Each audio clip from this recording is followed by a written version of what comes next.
Mesdames, Mesdemoiselles et Messieurs, bienvenue à Qui est le fou. Qui est le fou est une plateforme estudiantine qui donne la place aux étudiants qui bien évidemment sont l'avenir de l'Afrique et l'avenir de demain. Aujourd'hui nous recevons sur notre plateau Marietou, une étudiante sénégalaise arrivée en Ukraine il y a de cela quelques 6 mois. Marietou vient de terminer sa PATFAC, ce qui veut dire que la classe de langue. Marietou, привет.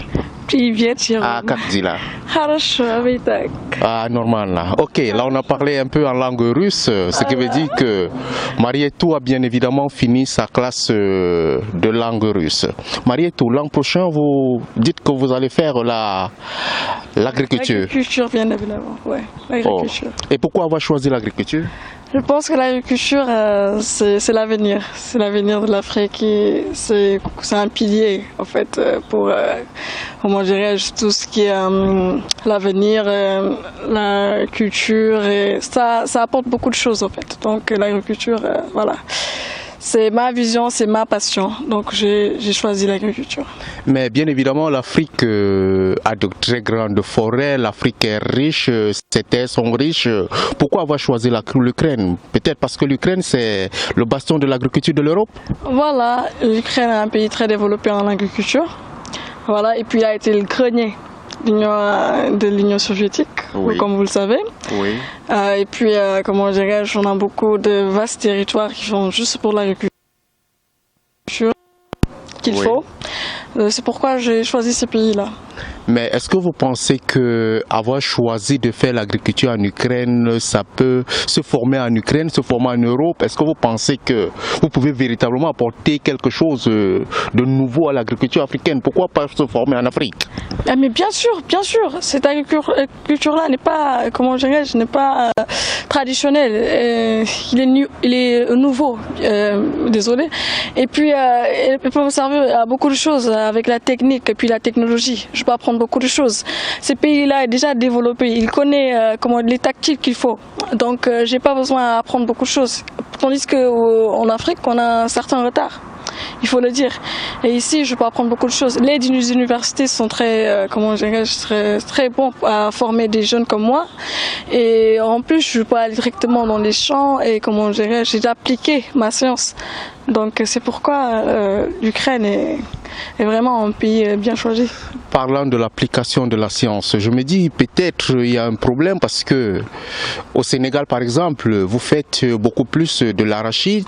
En Ukraine, je pense qu'il n'y en a pas assez. Se former en Ukraine, utiliser les techniques européennes et les amener en Afrique, vous ne trouvez pas qu'il y a un contraste au fond? Parce que je me dis ça ne donne pas. La formation et ce qu'on va produire en Afrique, je me dis ça ne donne pas. Et voilà le problème. Le problème est la production sénégalaise ou bien évidemment africaine reste à désirer. Oui. Je pense qu'il est temps de changer tout cela. Et je pense que c'est aussi un des problèmes qui fait que l'agriculture ne se développe pas en Afrique. Oui. Bien évidemment, parce que si vous voyez bien l'histoire agraire de l'Afrique en général, elle a débuté, on peut dire, maintenant, durant la colonisation. Oui. Voilà, quand le blanc est venu, il a tout changé. Exemple, avant, le vieux paysan, avant la colonisation, il cultivait le mil, oui, maïs et tout ça. Et quand il en finissait, il récoltait sa semence, il le transformait. Oui. Il l'utilisait pour sa famille, pour se nourrir, mais aussi il l'utilisait comme ça, comme échange. Tu vois, avant, il existait une certaine échange commercial entre l'Afrique. Oui.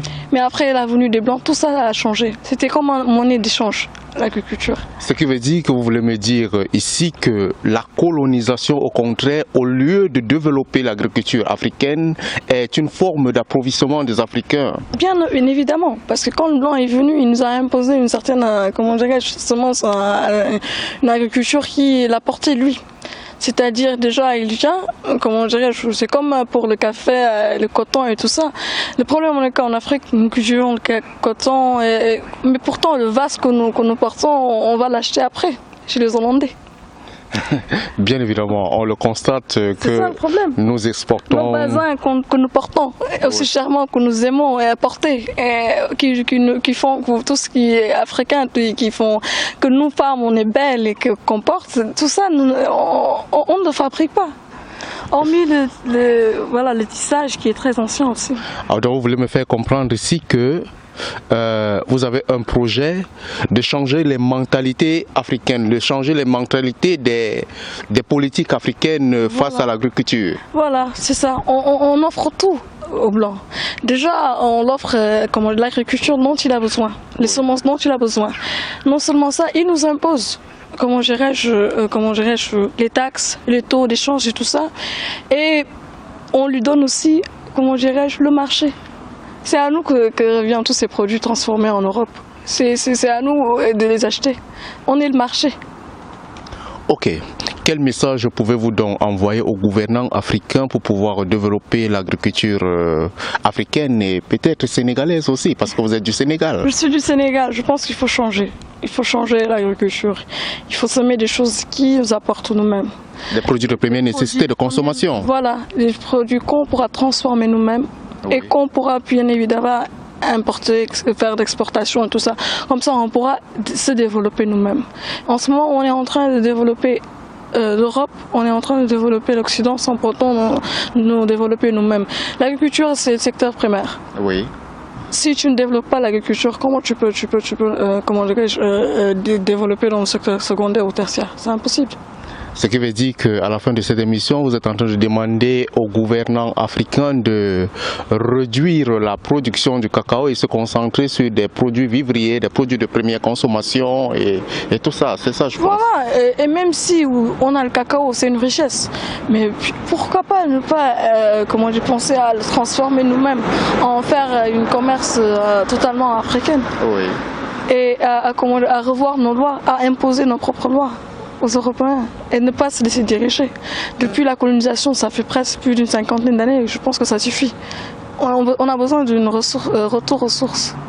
Ok Marietou, c'est l'été, quels sont vos projets de vacances? Comment vous apprêtez à entrer en première année l'an prochain?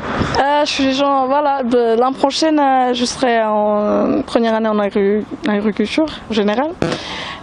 Pour l'instant, je ne sais pas, bon, peut-être je vais aller découvrir le pays, c'est les vacances, c'est très joli, on a un bon temps parce que l'Ukraine en général, il fait froid et tout ça, donc oui. Quand il fait beau temps, il faut en profiter. Ok, voilà. Bienvenue à Kilofou, on est fiers de vous avoir reçu ici, on vous souhaite déjà bonne chance dans vos projets, dans votre envie de changer l'Afrique, dans votre envie de changer l'agriculture africaine.